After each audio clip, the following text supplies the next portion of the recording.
You got the distribution call, you got the placement, you did everything right. And somewhere between the purchase order and the shelf, something went sideways. Your product isn't there, or it's there, but it's wrong. Or nobody can tell you either way. Every CPG brand hits this wall. Most of them hit it more than once. I'm Jordan Karcher, founder and CEO of Eileen. Know Thy Shelf is a show for founders and CPG superstars who are done taking anyone's word for what's happening at the shelf. Real stories, real data, one question underneath all of it. Your product is listed as in stock. Is it though? Danielle, welcome. You've built Rivergreen Cocktails from a home kitchen concept into a Kroger brand spanning Kentucky, Ohio, and now Southern Indiana. And you did it while practicing medicine full time. So what I want to get into today is what it actually looks like to build a brand and expand across multiple states as a self-manufacturing founder. But first, why don't we go back to the beginning? Because I think your story is particularly interesting. You're an OBGYN, you're raising 3 kids, it's 2020. What made you say, I'm going to make canned gin cocktails and take this thing to retail? I think, first of all, that wasn't even a thought in my head.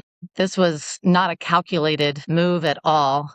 I always tell people I accidentally started a business. So, I will say COVID was just such an interesting time, I think, for everyone. And kind of the silver lining that came out of COVID for me was the luxury of time.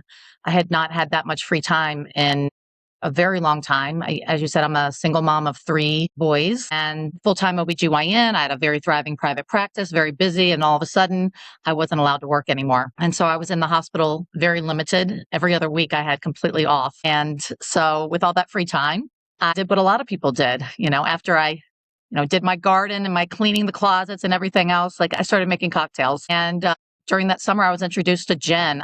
I'd never been introduced to gin before. I really was not very much of a cocktail girly. I was more of a wine person. And I was introduced to gin over that summer. And I just got enamored with the spirit. By nature, I'm a researcher, like any of us. The internet is a powerful tool to just kind of go down the rabbit hole. And I started studying gin and I got very enamored with the spirit. I think it is a very interesting, historical, it's kind of got a sexy, dirty past and it's had highs and lows. And I just started studying gin trends and I really just went for it as far as researching gin. And I started making cocktails, like these beautiful Prohibition era cocktails in my kitchen. And I was serving them to my guests. And that's how I was spending my 2020 COVID summer. And somehow it led me to the ready to drink market. I'm not even sure, but during that research, and I saw that all those White Claws and Trulies and malt-based RTDs were starting to take a dip down, and the spirit ones were taking, a dip up. And honestly, I had never had a canned cocktail in my life or a seltzer or anything. I just wouldn't have. It just wouldn't have crossed my mind to have something like that in a can. It just didn't appeal to me. But I went to the liquor store and I was looking on the shelves and I just was seeing all these canned cocktails and I got the concept. Like the concept is great, right? It's portable, especially during COVID times, something that you could take outside, go camping, on the lake, on the pool, all the outdoor activities that were acceptable during COVID times. It just worked. And so, but I just noticed there were no gin canned cocktails. At that time, Tanqueray and Tonic there was a Tanqueray and Tonic one and a Bombay Sapphire and Tonic, and that was really it. And so it's, that was the moment, missing spirits on the RTD shelf, plenty of vodka, plenty of tequila. And so I started studying the gin trends. I thought, well, maybe nobody likes gin. And I do think that gin has had, people have some very powerful reactions when I say gin. I think a lot of those powerful reactions come from sneaking gin when you're in high school and not putting it with the right mixer or, not drinking gin the way it's meant to be had or enjoyed.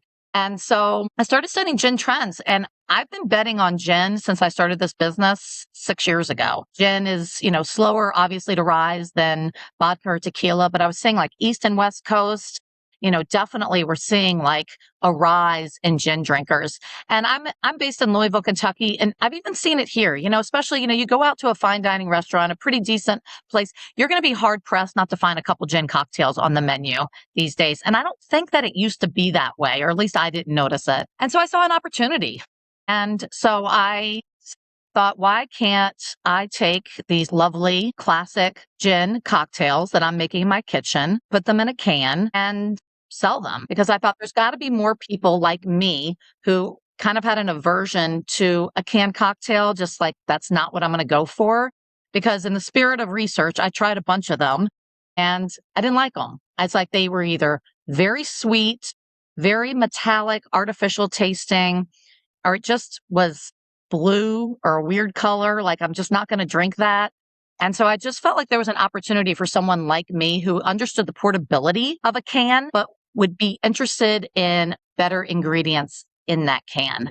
And so that was my idea. Real ingredients, natural ingredients, and I'm not wasting my time on a 4 to 5% drink. Like, that's not a cocktail to me. A cocktail to me is a 12% and higher. And so that was my thing. So we are at 12.5% of our drinks. And, it serves two purposes. One, I'm a high drink girl, a high ABV girl. Additionally, that's kind of the secret spot for keeping it shelf stable and antimicrobial. Got And it. so that's our shtick, all natural, 12.5%, classic, beautiful, premium, ready to serve gin cocktails. Amazing. And the packaging's beautiful. The branding's Thank great. you. One question though, so interestingly, you made the call to continue manufacturing in-house, I believe. Yes. So that's a unique move. Unless you're a distillery, typically anyone doing RTDs or anything in the canned beverages goes to co-man, outsources. What was it for you that made you decide to keep it in-house? Money, really. I mean, so when had this idea, my background's in medicine. I had no idea there was a 3-tier system. I had no idea that a distributor even existed. I just thought I had a great idea, and I knew I was going to have to get back to medicine full time. So I was like, somebody else is going to do this. It's not going to be me. I just had an idea and figured I could partner with someone on it. And then I found out that there was a 3-tier system, and then I needed to have a distributor in order to get the cocktails out into the world. And so when I reached out, I learned about co-packers and mobile, canning places and flavoring places and all the things. And every time I reached out to somebody, it was like, no, you can't, you don't want to do all natural. No, you need to do flavorings, or yes, we will co-pack for you, but it's going to be a 50,000 can minimum order quantity. I was going to be $100,000 in before I even knew if a distributor was going to pick me up. And that just didn't seem like a very safe monetary bet that I wanted to make. And so at the time, what made sense to me, which probably looking back on it seems a little crazy, but I got my liquor license and I rented a space and I bought some small equipment and I was able to produce 12 cases. And all of a sudden I had a prototype that I could present to a distributor, and we immediately got picked up. Amazing. So I've continued to self-manufacture. It's kind of crazy. You speak of distilled spirit plant license. We now are making our own gin for our cocktails. I just started doing that like a month ago. That's actually going out into the wild here soon. But I think that we're just right now at the point of where all the money I've put into self-manufacturing is starting to really pay off, because getting a co-man is expensive. And anyone who's in this world that I'm in right now understands that.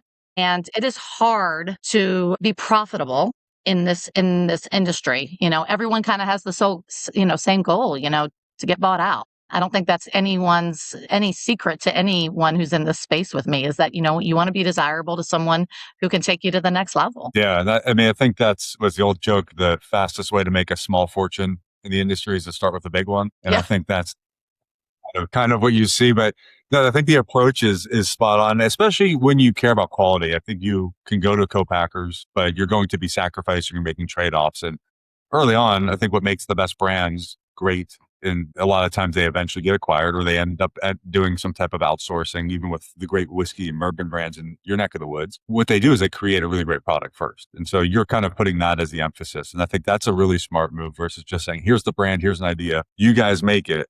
It's about the product, and that's usually where you see a lot of traction. So I think on that, you started while you're practicing, you're still practicing. You're not going to be really out there, boots on the street every day, hand selling. You're busy. You have other things to do. Like, how do you start to take this to market initially? And where were you getting the first customers? Well, I had no idea what I was doing. Let's be clear. So Of course. I have been learning as I've been going, and I've certainly made some costly mistakes. I've pivoted quite a bit. That is a luxury of having your own business and self-manufacturing. You do get to pivot, and it's definitely been a learning process. I will say I quit my private practice 3 years ago so I could be more boots on the ground. I try to be as boots on the ground as possible, but it's tough. And then, you get to the point where you start hiring people to be those boots on the ground for you. Just getting started, I completely relied on my distributor because I didn't know any better. I think that what I have learned with distributors and the relationship with the distributors, as much as it is a partnership, when you're a small brand, you are just fighting tooth and nail every step of the way. And I get it. Distributors have, 200, 250, 300 plus brands, and some of them are a lot more profitable for them than I am. And so I think that one of the best things that I've learned is you're going to have to do a lot of the dirty work yourself. You just Yeah. are. Yeah. And I have really had a couple lovely opportunities that have come my way. I do think that I have a pretty good relationship with my distributor. I think as we've started growing, that relationship has just gotten better. I think that they're seeing some of the growth that we're having, and obviously they're a little excited and they're become more invested in me.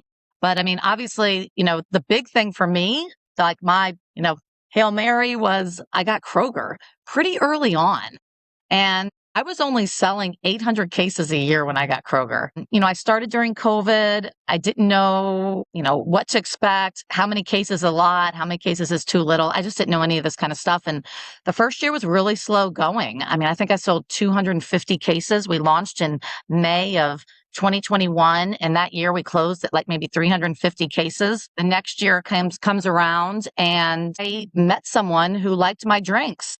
And more importantly, his wife loved my drinks and he wanted to help. And he happened to work for Kroger for 30 years. And, sometimes the best opportunities are the ones that you get not through a monetary donation, but as an act of kindness and a great introduction.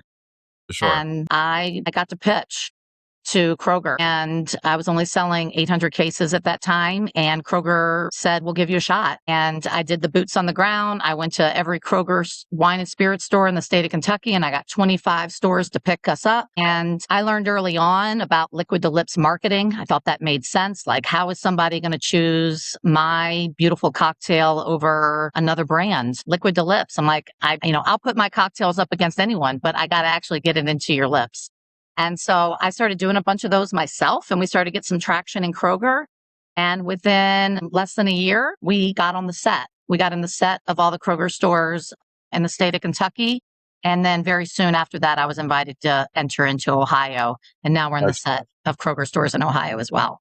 Amazing. And so with that going 100, 900 cases to being able to fill Kroger shelves, and you're still making it. I'm sure when you're making it yourself, 900 cases probably feels like a lot, no matter what. What was it like to do the quick scale up? So you're also hand selling it, you're getting approvals initially, and you're trying to meet inventory forecasts and production. How did you kind of handle that element of it? I've always, just because I've been bootstrapping this thing with my medical career. Yeah. The whole time until I did my first round of funding. And we didn't do the first round of funding until 2024. And that's about the same time that I quit my private practice, a little before that, actually. And when I started this, I was hand filling every can.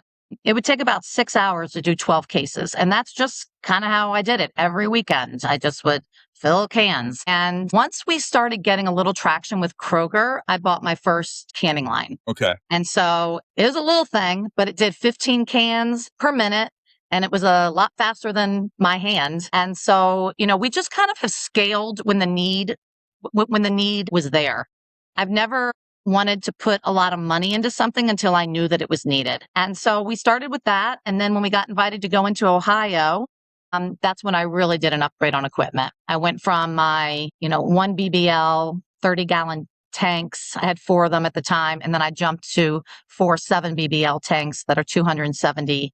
And then I jumped up to a canning line that does 50 cans per minute, and then hired some people. So I'm excited to say that I am not making my own product anymore, but there are very few times that I'm not tasting the product before it goes onto the shelf. For sure. That's the growth story I think everybody wants when they get into this, is that it's upward and you can actually maintain it without it going off the rails. So that's a testament to your ability to manage this. And it's a tricky category, and something we always see kind of with the RTD space, because your RTD cocktails, are you typically on the dry shelf? Are you refrigerated? Do they place you more with a spirits-based cocktail set, or are you kind of mixed in? Like, when you actually got on the shelf and getting into these stores, where did you start to see the brand placed? And is it where you thought it would be, or does it vary store to store? I swear, Jordan, every store is different. I mean, obviously, I'm like every brand. If I could have what I want to have 3 placements. I want to be on the shelf. I want to be in the cold box. Cold is sold, as they say. But we also started early on offering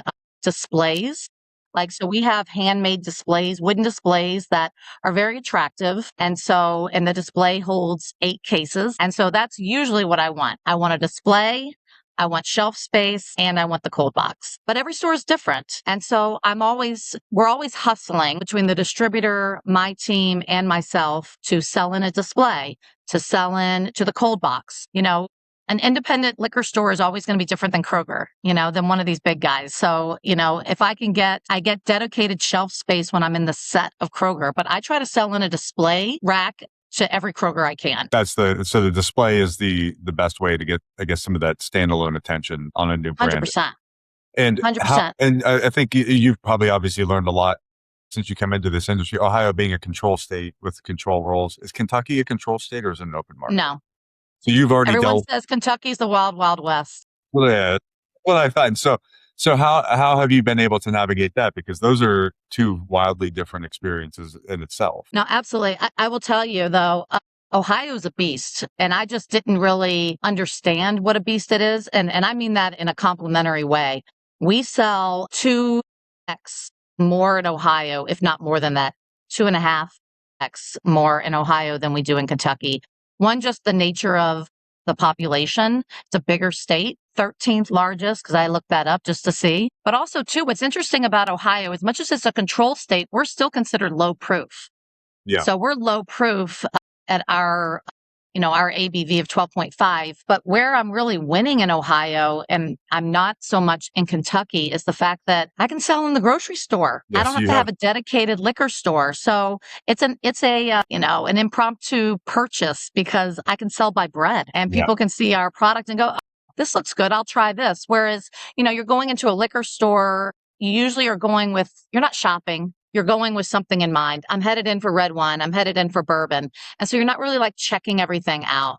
And so I find that it's a little more challenging in Kentucky from that standpoint, being a smaller, newer brand. No, that makes a ton of sense. It's a great point too. You don't think about it, but just the ABV could dictate where you can sell, how many doors you can land, especially if you're working with groceries. So that's a really great point. With all of that distribution, all that footprint, and I believe it's still a pretty small team. Is it you, and do you have sales reps at this point, or are you still running most of the sales relationships? I have a couple people that are boots on the ground for me, but honestly, what I have more than anything, Jordan, I think is I have eyes places. And so one of the things that I have done that I did honestly, again, because of money reasons, but it's ended up being a win for me, is that, as we got bigger, I couldn't keep doing all my little demo sampling events in Kroger stores. I'm only one human. And so I slowly started hiring people. I was seeing people out in the wild and I was going up to them. I'm like, how is it that you're working for Maker's Mark? Maker's Mark hired you? And they're like, no, I work for a taste marketing agency. I'm like, what is that? And so I learned that people do these taste marketing agencies. And then I found out how much they cost. And I was like,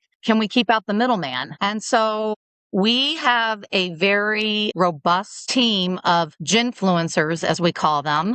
I have about 20 people on my team, and we do about 150 demos a month. And they're really they're more than a brand ambassador because they work directly for the brand. They know the founder story. They know the ingredients. They know the calories, the carbs, the sugars, all the things that people ask. And they're my eyes. So they're taking pictures of the store shelf. They're, giving me contacts. And so I found that to be incredibly valuable. And so those are pretty much a lot of my sales force because they are selling for me and they sell well for me, sell a lot better for me, I think, than a lot of, I'm not, knocking on a taste marketing agency because I've had to use those too. And I'm sure I will in the future, but I really like having my own team because I do think that when you have your own team, there's just a lot more passion and there's a lot more excitement about helping me build the brand. They're loyal. Of course. Yeah. Having someone that's excited and knowledgeable is going to outperform someone who's doing it for a paycheck. 100%. And so I believe you are expanding or have expanded into Southern Indiana or Indiana as part of the Kroger rollout. Yes, we we've gotten approval to enter Kroger in Indiana, not just Southern now, but throughout the entire state. And we are about to enter into Michigan as well. Wow. Yes. I'm working on the Kroger aspect for Michigan right now, but this is just brand new. So you're one of the first people to find out. So hopefully by the time this airs, I will be rolling in Michigan. But yeah, it's a little scary. Yeah.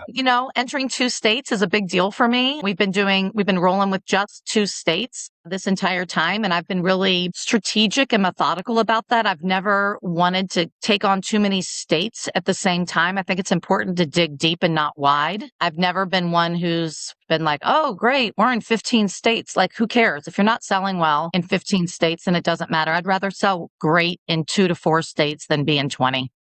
Yeah. So so that's That's kind great. of been our expansion plan, and so we'll see. We're gonna do these 2 and hopefully get some, bigger retail chains along with the Kroger chain, and hoping to expand that way. Amazing. So are you growing, is the plan essentially grow through Kroger into the new markets and then try to find new distribution or excuse me, new retailers in those states? Or are you going into Michigan cold and you're just going to be creating new relationships there entirely? Michigan cold, but I would say I don't think it's freezing because I mean, we do have a plan. One of those plans is Meyer. We've been talking with Meyer for a while.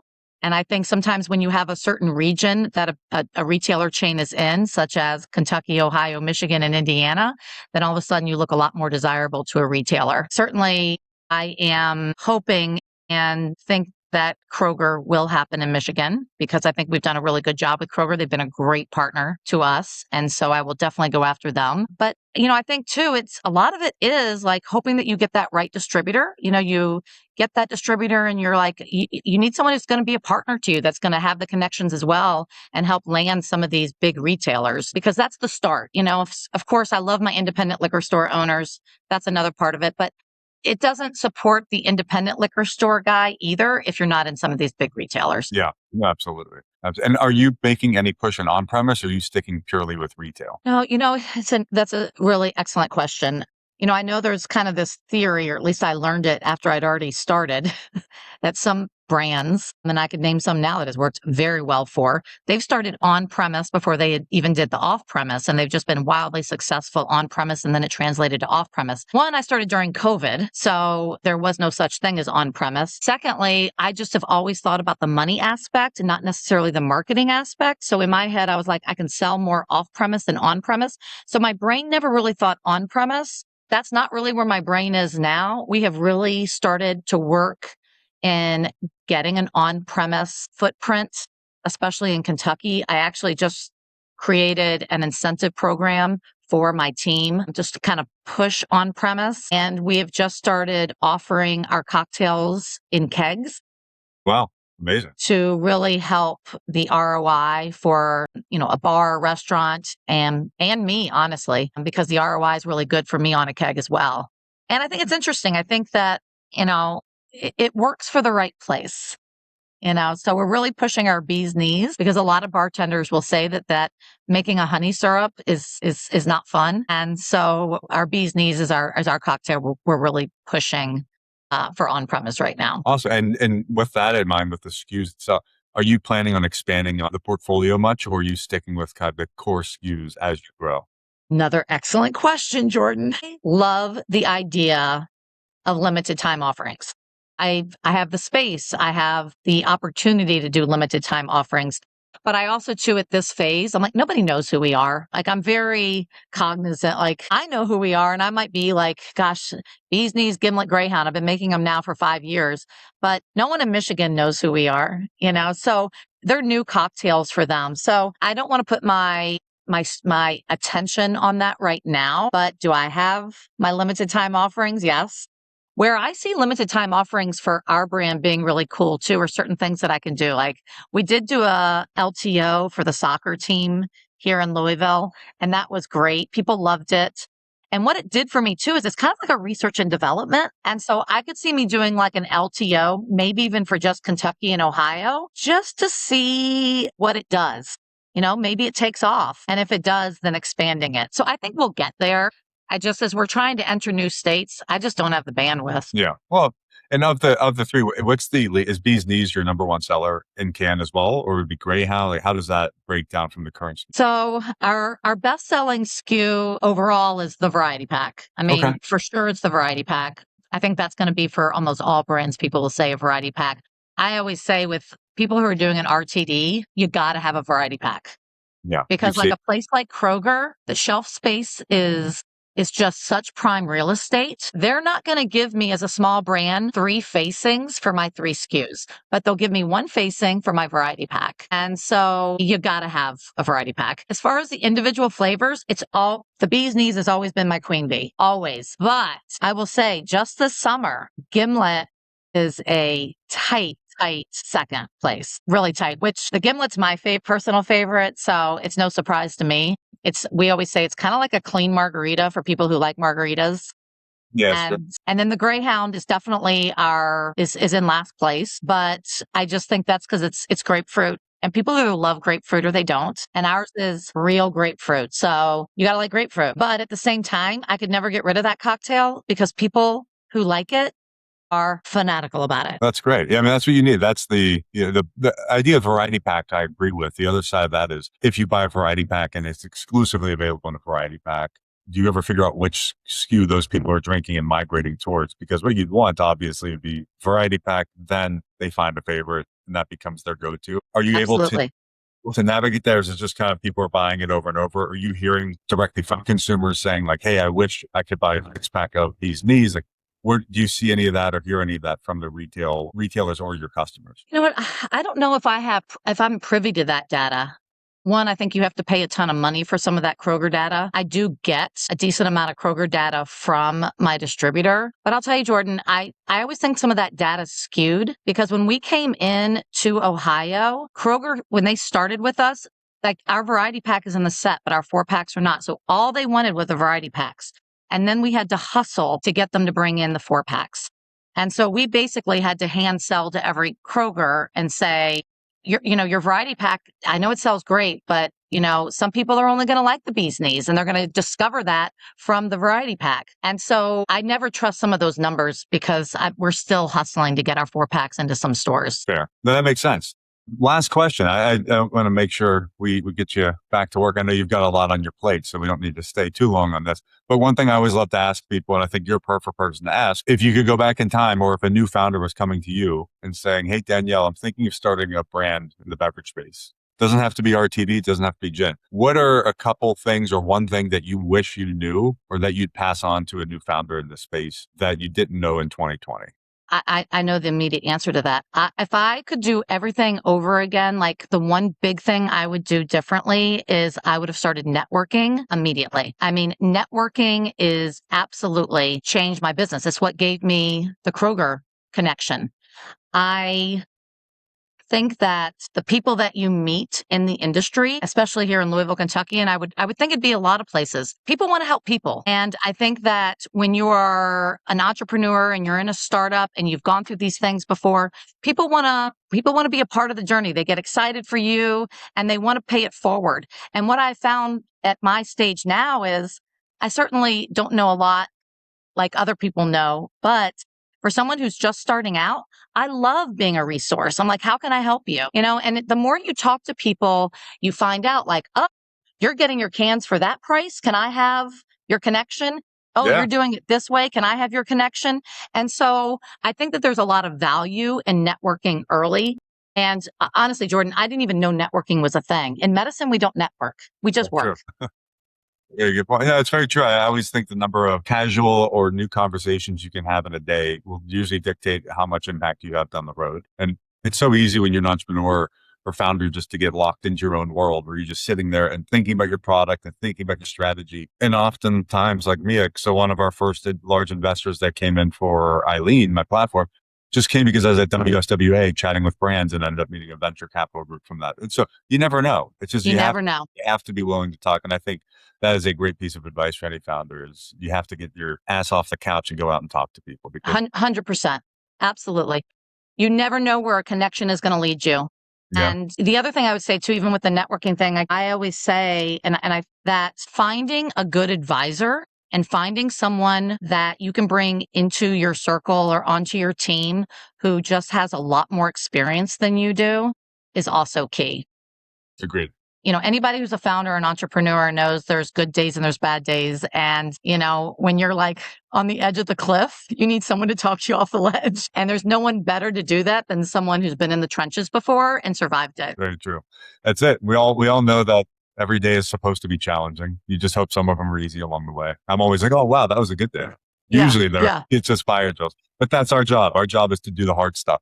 That's the unfortunate thing no one tells you as a founder is that you are exclusively supposed to be doing the hard things. If not, you're not making progress. So every day should be. 100%. 100%. Daniel, thank you so much for your time. And I really appreciate Absolutely. you tell us your story and talk about the brand. And then anyone listening, if anything sounds familiar about managing your new distribution, how to handle shelves, how to grow, how to execute at scale without having bodies on the ground, come visit us at shopwitheileen.com, sign up for a free demo. We'll give you access to 20 free stores and give you visibility on demand anywhere in the country. Thank you. And as always, know thy shelf.